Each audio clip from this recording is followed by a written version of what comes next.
کیا عورت اور مرد کی نماز واقعی مختلف ہوتی ہے یا صرف یہ کامن مس انڈرسٹینڈنگ ہے؟ اس ٹاپک پر مختلف علماء کی رائے کیا ہے، آئے جانتے ہیں۔ لیکن سب سے پہلے ہم یہ سمجھتے ہیں کہ اسلام میں نماز کا اصل طریقہ کیا ہے۔ اسلام میں نماز کا اصل طریقہ ارکان نماز مرد اور عورت دونوں کے لیے ایک ہی ہیں، یعنی نیت، قیام، کھڑے ہونا، رکوع، سجدہ، تشہد اور سلام، یہ سب دونوں کے لیے سیم ہیں۔ اب سوال یہ ہے کہ پھر فرق کہاں آتا ہے؟ تو فرق طریقہ کار کی ڈیٹیلز میں بتایا جاتا ہے، وہ بھی خاص طور پر بعض فقہی آراء میں۔ ہاتھ باندھنے کا انداز: مرد ناف کے نیچے ہاتھ باندھتے ہیں جبکہ عورت سینے پر ہاتھ رکھتی ہے۔ مرد جسم کھلا رکھتے ہیں یعنی بازو الگ، جبکہ عورت جسم کو زیادہ سمیٹ کر رکھتی ہے۔ سجدہ کرنے کا انداز: مرد پیٹ رانوں سے الگ رکھتے ہیں جبکہ عورت پیٹ رانوں کے قریب رکھتی ہے۔ آواز: مرد بلند آواز سے نماز پڑھ سکتے ہیں جبکہ عورت آہستہ آواز میں نماز پڑھتی ہے۔ تو یہ فرق کیوں بتایا جاتا ہے؟ یہ فرق زیادہ تر حیا اور پردے کے لحاظ سے بیان کیے جاتے ہیں، خاص طور پر فقہ حنفی میں۔ ایک بات سمجھ لیں، بعض علماء کا کہنا ہے کہ مرد اور عورت کی نماز بالکل ایک جیسی ہے، کوئی فرق نہیں، جبکہ کچھ علماء کے مطابق چھوٹے چھوٹے فرق موجود ہیں، یعنی دونوں رائے اسلامی ٹریڈیشنز میں موجود ہیں۔ اب ہم دیکھتے ہیں اس موضوع پر انجینئر محمد علی مرزا، مفتی منک، ڈاکٹر ذاکر نائک اور مولانا اشفاق کی رائے کیا ہے۔ کیا عورتوں اور مردوں کے نماز کے ڈھانچے میں فرق ہے؟ مثلا سجدے کے حالات وغیرہ کوئی ایسی نہیں ہے روایت موجود، اس پہ میری ویڈیو ریکارڈ ہے۔ باقی جو فرق ہے وہ پردے کا فرق ہے۔ سنن نبی داؤد میں حدیث ہے کہ جب عورت بالغہ ہو جائے اور وہ ننگے سر ہو تو ایسی عورت کی نماز اللہ تعالیٰ قبول نہیں کرتا۔ مرد تو ننگے سر بھی نماز پڑھے درست ہے، ظاہر نماز کا حصہ نہیں ہے سر ڈھانپنا، وہ ایک الگ سے سنت ہے، لیکن عورت کے لیے نماز کا حصہ ہے۔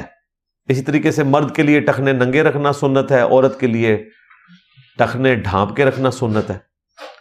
تو اس قسم کے فرق ہیں، باقی نماز کے طریقے میں کوئی فرق نہیں ہے، نہ وضو کے طریقے میں کوئی فرق۔ کیا ضرورت پڑے؟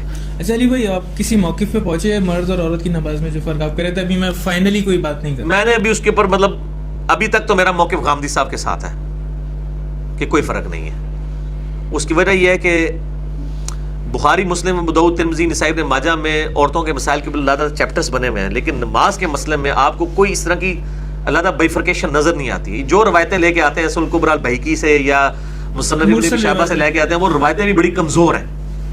لیکن مولانا اسحاق صاحب کا موقف اپنی جگہ مضبوط تھا، وہ کہتے ہیں عملی تواتر اس کو سپورٹ کر رہا ہے کہ شیعہ کے ہاں روایتیں ایسی ملتی ہیں، شیعہ بھی عورت مرد کی نماز کا فرق کرتے ہیں اور اہل سنت میں بھی کرتے ہیں۔ ان کا موقف یہ ہے کہ امام تیمیہ نے یعنی یہ پہلی دفعہ مسئلہ اٹھایا ہے، حالانکہ ایسا نہیں ہے، امام بخاری بھی اس کے قائل لگتے ہیں۔ نہیں، وہ جو دلیل لے کے آئے وہ تو الٹی خلاف ہی جا رہی ہے۔ نہیں، خلاف نہیں جا رہی، وہ آپ نے غلط سمجھی ہے۔ وہ اسی طریقے سے ہے جیسے حنفیوں کو ہم کہتے ہیں کہ امام حنیفہ نے فرمایا میری کوئی بات کتاب و سنت کے خلاف ہو اسے دیوار پہ مار دو، وہ کہتے ہیں آپ اس کو الٹا سمجھے، وہ تو انہوں نے چیلنج کیا ہے کوئی میری گال تے دیوار پہ مار کے دسو۔ ہاں، اب اس میں آئے آپ۔ جی میں بتاتا ہوں، جی میں سمجھ گیا ہوں نا، میں بتا رہا ہوں آپ کو۔ صحیح بخاری میں حدیث ہے نا ام دردہ کے بارے میں کہ اس میں امام بخاری نے لکھا ہے کہ وہ فقیہ خاتون تھیں اور وہ مردوں کی طرح بیٹھا کرتی تھی۔ یہ امام بخاری نے پھکی دیا ہے کہ وہ کوئی جاہل نہیں سی حنفیو، تو اسے آدھو نا اے فقیہ سے آبی ہے تے اے خالی سے آبی ہے، یہ ان کا طریقہ تھا نا۔ امام حنیفہ کی طرف منسوب ہے فقہ حنفی کی کتابوں میں کہ وہ کہتے تھے ابو ہریرہ اور انس بن مالک غیر فقیہ صحابی تھے، ہم ان کی روایتیں نہیں لیتے۔ عبداللہ بن مسعود کی، عبداللہ بن عمر کی لیتے ہیں، حالانکہ رفع دین عبداللہ بن عمر بھی کو نہیں منی۔ ٹھیک ہے، تو امام بخاری کے الفاظ کی انٹیسٹی بتا رہی ہے کہ ام دردہ ایک فقیہ خاتون تھی اور نماز میں مردوں کی طرح بیٹھتی تھی۔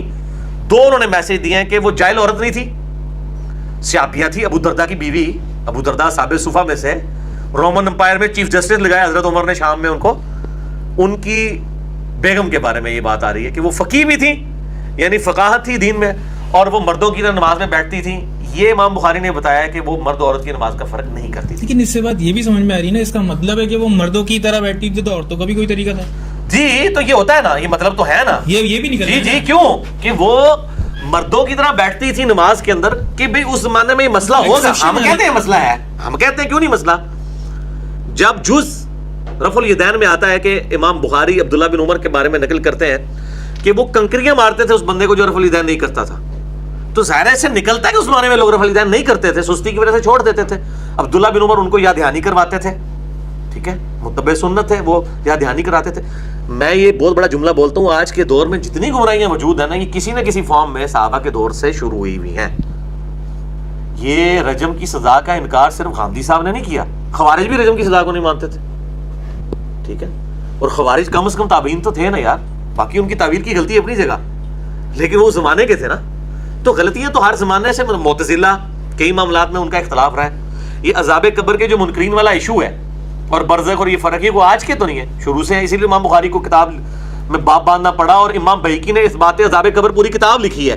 وہ اسی لیے لکھی ہے کہ لوگ انکاری تھے, وہ ہر زمانے میں ہوتے ہیں. بہرحال اس میں زیادہ جھگڑا نہیں کرنا چاہیے, لیکن جو دیکھیں کریٹیکل چیزیں آئی ہیں نا, کہ آپ صلی اللہ علیہ وسلم فرمایا کہ کتے کی طرح بازو مت بچھاؤ, اب اس میں آپ نے تخصیص نہیں کی ہوئی ہے, ٹھیک ہے, مطلقاً کیا ہے. اس میں احتیاط والی نماز, یعنی میں غامدی صاحب کے موقع کو صحیح سمجھتا ہوں. اہل حدیث کے موقف کو صحیح نہیں سمجھتا. اہل حدیث کا تو موقف ہے نا, اہل حدیث تو آپ سے کہہ رہا ہوں. ہاں سر, میں اہل حدیث کا موقف اس لیے نہیں کہتا کہ اہل حدیث کے نام سے لوگ الرجی ہو جاتے ہیں, پڑھے لکھے لوگ. تو میں جب غامدی صاحب کہتا ہوں تو ان کے لیے میں کہہ رہا ہوں, ہاں اٹریکشن کے لیے. ایک آخری بات میں I had two questions to ask. Is there any difference between the way of praying namaz between men and women? That's the first question. Yeah, and the second one is, I've heard that there is Shafi Imam and Hanafi and all that, but I want to know that which is the right one to follow as a new Muslim. To be honest, Jazakumullah khair, the first question is there any difference between the salah of a male and a female? If you take a look at the scholars of jurisprudence, there is a difference of opinion between the Hanafi scholars and the rest of the scholars in this regard. So whilst the Hanafi scholars do say that there are some differences between a man and a woman's salah, the rest of the scholars say that there is no difference because it's not proven with authentic ahadith. And as we've said, these scholars of jurisprudence have all proven their points with various ahadith and so on. The confusing factor is what should a person do if, say, I've accepted Islam, and what school of thought do I follow? That's a very important question. What I've found to be the most practical answer is where you are and those who've actually assisted you in accepting Islam and so on, the entire environment. Not every place would be similar to Dubai here, where you can actually affiliate to an institution of this nature that would probably teach you what is closest to the Quran and the Sunnah of Rasulullah sallallahu alaihi wasallam. We have different countries, and I know that we face this challenge in so many countries where you've accepted Islam and everyone around you happens to follow the madhab of Imam Shafi'i. So when it comes to beliefs, everyone is one. Belief will not differ. But when it comes to matters of jurisprudence, a person says Ameen aloud, a person says it softly, a person ties their hands on the chest and someone else ties it on their belly, and someone else might raise their hands and someone may not. Matters of jurisprudence are not as important as matters of faith and belief. So it's important for us to know that in belief we don't differ. But when it comes to matters of jurisprudence, the four schools of thought are widely accepted by the entire ummah. So we would be wrong to discount a school of thought based on the fact that, it's not the school of thought that I follow. When it comes to jurisprudence, I hope you're following the answer that I'm giving. And at the same time, what we need to know is perhaps those who are around us, it would be most practical for us to learn jurisprudence similar to what they have. If you have an opportunity to correct yourself and to ensure that what you are doing, to know the hadith that you are following, that would be the best. There comes a stage right at the beginning when you might not know every hadith for what you're doing. And as you grow, you will then begin to learn more and more in terms of the hadith which substantiates what you're doing, and then you will be a more knowledgeable person. So I hope you've understood what I've said. May Allah make it easy for us all. We do acknowledge that there are many differences of opinion across the globe. It does not remove us from the fold of Islam as such if the jurisprudence is different, and if, for example, we are following one of the four schools that are there, or even if we are following the Quran and the Sunnah as per the understanding of the predecessors and so on. It does not remove us from the fold of Islam, but some people actually use the opportunity to chisel through these differences in a way that they want to split the entire ummah. I'd like to hope that belief-wise we should be all the same. We should be all acknowledging what Allah subhanahu wa ta'ala has revealed, and inshallah in that front without disagreement. As for jurisprudence, I've just mentioned that it's okay. As time passes, as you learn, you can correct yourself by the will of Allah subhanahu wa ta'ala. Today we also have, a lot of online classes and courses which are doing a lot of good work. It depends, you need to perhaps ask the scholars around you to guide you to something that would be suitable for your method of learning. Some schools are online in terms of Skype and so on, and others operate in different ways. May Allah make it easy for us all. Jazakumullah khair. عورت اور مرد کی نماز میں کیا فرق ہے پڑھنے میں؟ ہاں، بہت اچھی بات. یہ بھی اب ایک مسئلہ بن گیا. لوگ اس پر کتابیں لکھ رہے ہیں کہ عورت اور مرد کی نماز جو ایک طرح کی، ایک ہی طرح وہ سجدے کریں، ایک ہی طرح رکوع کریں، سارا کچھ ایک ہی طرح کریں. ہمارے اہل حدیث علماء اسراء الدین یوسف ورگے جیسے ہیں وہ رسالے لکھتے ہیں، مگر یہ بات پوری امت کے اجماع کے خلاف ہے. بالکل ساری امت کے علماء کسی گروہ کے بھی تھے نا، سب متفق تھے، صحابہ اور تابعین سے لے کر کوئی اختلاف نہیں تھا کہ عورت کی نماز الگ ہے، مرد کی طرح نہیں اس میں پڑھنی. اس نے ایسے پڑھنا جس میں ستر ہو، پردہ ہو، کوئی اس کا عذر نمایاں نہ ہو. جب یہ فتنہ شروع کیا ان لوگوں نے کہ نہیں مرد کی طرح ہی پڑھے، تو مولانا غزنوی رحمۃ اللہ علیہ کے خاندان کے لوگوں نے فتویٰ دیا کہ تم ساری امت کے خلاف ایک نیا دین نکالی. مگر یہ بات نہیں آئے، اب عورتیں بھی اٹھ کر سجدے کر رہی. بالکل میری بچیاں خدا کے لیے مانیں یہ مسئلہ جھوٹا ہے. عورت کو بالکل الگ سجدہ کرنا چاہیے، اس کے پاؤں ایک طرف کو، پیٹ جو ہے وہ بھی رانوں کے ساتھ لگا ہوا، زمین پر بچھی ہوئی ہو. رکوع بھی ہماری طرح زیادہ جھک کرنا کہ اس کے سرین نمایاں ہو جائے نہ کرے، تھوڑا سا جھکے. اس کو ہر حکم جو ہے اس میں یہ کہ پردہ رہے، جس کا کوئی نمایاں نہیں ہونا چاہیے. اب جو بحث کرتے ہیں نا میرے ساتھ، میں پھر کہتا ہوں تمہیں گرفت کرنے کا طریقہ میں جانتا ہوں. میں پھر کہتا ہوں تم کہتے ہو لفظوں میں کہیں نہیں لکھا ہوا کہ حضور نے کہا عورت کی نماز الگ ہے. میں کہتا ہوں ٹھیک، حالانکہ حضور کے بارے میں 2 مرسل روایتیں ہیں بالکل صحیح ہیں، مگر چلو تم اعتراض کر. اب آؤ حج پر. حج میں کہیں لکھا ہوا کہ عورت تلبیہ جو ہے لبیک اونچا نہ کہے؟ دکھاؤ اگر حضور نے یہ فرق کیا. اب حکم دو کہ عورتیں بھی لبیک اونچا سب کریں. وہاں کیوں کہتے ہو کہ مرد اونچا کہیں گے عورتیں کم؟ اور دلیل یہ دیتے ہو اہل علم یہ کہتے ہیں، وہاں اہل علم کہتے ہیں. اب مکہ میں گئے پہلا طواف قدوم کرنا ہے، حضور نے لفظوں میں کئی فرق نہیں بتایا کہ عورت جو طواف الگ کرے. مردوں کو حکم ہے کہ پہلے 3 چکر جو رمل تیز چل کر آئے. عورتوں کے لیے کوئی حکم نہیں لکھا ہوا کہ کریں یا نہ کریں. اب امت پوری مانتی ہے، خود اہل حدیث بھی، کہ عورتیں نہیں تیز چلیں گی ورنہ ان کے پستان ہلتے نظر آئیں.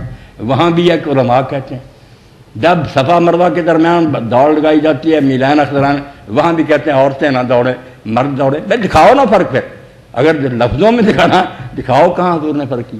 73 کا جب ایک قانون مقرر ہو گیا کہ عورت ہر معاملے میں ایسا طریقہ اختیار کرے کہ اس کا جسم نمایاں نہ ہو، کوئی حصہ نظر نہ آئے، ایک قاعدہ بن گیا.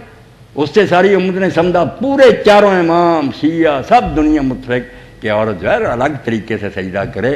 یہ بے بنیاد مسئلہ بنا لیا کہ نہیں ایسے. کہ آپ دیکھیں عورت کے لیے پردہ اتنا اہم ہے کہ امام احمد بن حنبل رحمۃ اللہ علیہ کا ایک قول یہ ہے کہ عورت اگر رفع یدین کرے نا جب نماز میں ہاتھ اٹھائے شروع میں تو مرد کی طرح نہ اٹھائے، کانوں تک نہ اٹھائے، اس سے بھی کچھ اس کے بازو ننگے ہو جائیں گے، بس سینے کے برابر ایسے ہی سمتی کرے. اور ایک قول یہ کہ یہ رفع یدین کرے ہی نہ، اندازہ کرو اللہ کے رسول کی سنت فرمایا نہ یہ ہاتھ نہ اٹھائے، پھر بھی کپڑے میں سے حرکت نظر آئے گی. کیسے اس کو اللہ نے عورت کہا؟ عربی میں بھی عورت کہتے ہیں. عورت کا معنی ہی عربی زبان میں چھپانے کی چیز. اب یہ جس طرح جی چاہے بے پردہ ہوتی پھریں، لفظ کی توہین کہ عورت تو کہتے ہیں چھپانے کی چیز. میری آپ کی مرد بیٹھے ہیں عورت ہے، مرد کی عورت ہے ناف سے گھٹنوں تک، عورت تو رجل، یہ ہماری عورت کہ چھپاؤ اس حصے کو. اسی طرح ان کو کال مرد تو عورت جو ہے یہ سر سے پاؤں تک عورت. ضرورت کہتا ہے صرف چہرہ اور ہاتھ اگر کسی موقع پر رنگے کر سکتے ورنہ نہیں. تو اس لیے بیٹا یہی بات ہے کہ یہ سجدے رکوع یا سارے جو نماز کے طریقے ہیں نا مرد سے الگ بالکل با پردہ رہ کر جس میں کوئی حرکت ظاہر نہ ہو، یہی ٹھیک بات. Assalamu alaikum. I am Ilma, a student from India. Is there any difference between the namaz, that is salah, of a man and a woman? And any reference from hadith? Jazakallah khair. as far as the method of offering salah for a man and woman in Islam, there is no difference. Generally, all the commandments in Islam, when it is given, it's for both men and women, unless there is a specific instruction for that, or unless there is specifically mentioned it's for male or it's for female. And the Prophet mentioned, it's hadith of Bukhari, the Prophet said, pray as you see me pray. So here the hadith is very clear cut, it's both for men and women. So the prayer, as far as for the man and woman is concerned, it is the same. Whether it is qiyam, ruku, sujood, whether it is standing, bowing, prostration, sitting, it is the same. There is no difference. There are few points which is maybe associated with salah.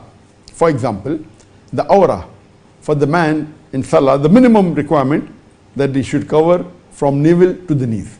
For the woman, the complete body should be covered except the face can be seen. And there's a hadith of beloved Prophet ﷺ that the woman should wear the khimar, that is head covering, and the complete body should be covered, the only part that can be seen are the face. As far as adhan and aqama is concerned, it is the man who gives the adhan and aqama. The women, since they should not raise their voice, they don't give aqama as well as the adhan. A woman can lead the salah if it's only of a woman gathering. If it's only a woman's congregation, she can lead the salah, but when she leads the salah, she does not stand ahead, she stands in the first row, in the center of the first row. Whereas if a gent is leading a congregation, he stands ahead and the first line stands behind him. If a woman is the imam of a woman's gathering, when she is the imam, she stands in the center of the first line. And she stands same as the people standing in the first line. And if she recites the Quran, she should be careful that there are no non-mahram who are hearing when she is reciting the Quran aloud, whether it's the Fajr prayer or it's the Maghrib or the Isha Salah. As far as when she goes in ruku and sujood, her limbs should be close to her body so that she keeps close to the aura and she maintains it.